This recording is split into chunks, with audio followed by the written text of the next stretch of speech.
परमात्मा का हृदय आपके साथ निरंतर रहता है, तभी आप फल फूल रहे हो। जैसे उदाहरण दिया है आपको, सत्संगों में बताया हुआ कि एक बार जैसे ये ना कुंज पक्षी होते हैं, कुंज,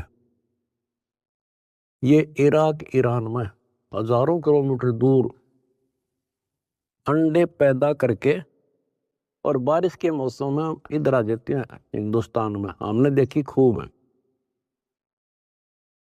और वो वहां आती हैं जहाँ पानी सरोवर होते हैं, पानी भरे होते हैं। हमारे गांव में फल लाते थे, फल है, और वो 3 महीने पानी भरा रहता था, उसमें धान धून लगा दिया करते थे, चावल। तब पता चला ये कुंज हैं। वो एक पल भी बंद नहीं होती थी, कौं कौं कौं कुर कुर वैसी बोलती रहती थी, बोलती रह, खाते खाते भी और बैठे बैठे भी, उड़ते उड़ते भी। अब संत गरीबदास जी की वाणी से पता चला, होए होए,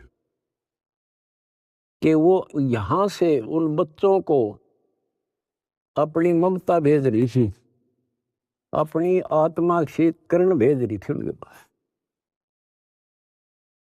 अपनी आत्मा से कसक के अपना प्यार, अपनी आत्मा की चीख भेज रही थी कि मेरे बच्चा कुछ हो गया हो, हाय कुछ हो गया हो। और उससे भौतिक विज्ञान था, पासिंग नहीं था आत्म ज्ञान का। और ये आज भी एक्सपेरिमेंट किया जा सकता है, जांच की जा सकती है।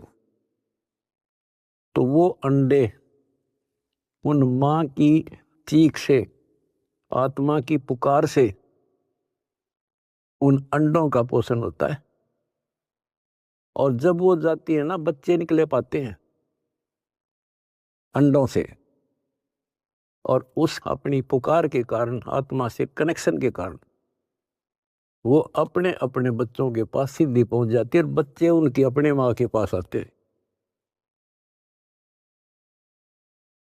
तो बच्चों, आपका जन्म हो गया भगवान के घर में, कबीर भगवान के बेटा बेटी हो आप। आपको बेशक ना पता हो, पर उसकी आत्मा आपसे जुड़ी हुई है। और एक छोटा पाव दास भी बना दिया। परमात्मा से दास में आती है, दास से आपके पास आती है। गरीबदास जी कहते हैं, गरीब अंडे सेवन करत है, ये पंखे रुदे पोसे, ऐसे साईं संत जन पालत हैं सब लोग। एक ही वाणी में इतना गजब का ज्ञान भर दिया, विज्ञान है यह दातुगा।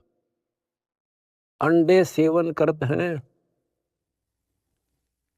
पंखेरु दे पोस, जैसे कुछ पक्षी तो अपने अंडा के ऊपर बैठ के उनको पोषण करते हैं। और एक आपको इस कुंज पक्षी का प्रोसेस बताया, अब दोनों का उदाहरण दिया है। गरीब अंडे सेवन करत हैं, पंखेरु दे पोसे, ऐसे साईं और संत जन पालत हैं सब लोग। जैसे परमात्मा साईं और संत युवदास परमात्मा से दास के पास, दास से वह मेरी पुकार, आत्मा की कसक, वह चीख आपके ऊपर जाती है, जिससे आप प्रफुल्ल हो रहे हो। पल पल में आपके साथ रहता है परमात्मा। लेकिन आपको बकवाद करता होगा, वो भगत नहीं हो, तो फिर आपका कनेक्शन कट गया। ऐसे साईं संत जन, साईं तो भगवान हो गया और संत जन दास हो गया। ऐसे साईं संत जन ये पालत हैं सब लोग। दास ने सत्संग आपको दे रखे हैं, वो दास की आत्मा की पुकार नहीं, चीख है, उसमें आत्मा भर रखी है कि इनको कोई कष्ट ना हो जा और ये मार ना खा जा। उसको जरूर सुना करो। बुधवार को 5 बजे बैठ जा और 1 घंटा कति रो बैठ के सुन सुन के सुन सुन। कुछ पाने के लिए करना तो पड़ेगा।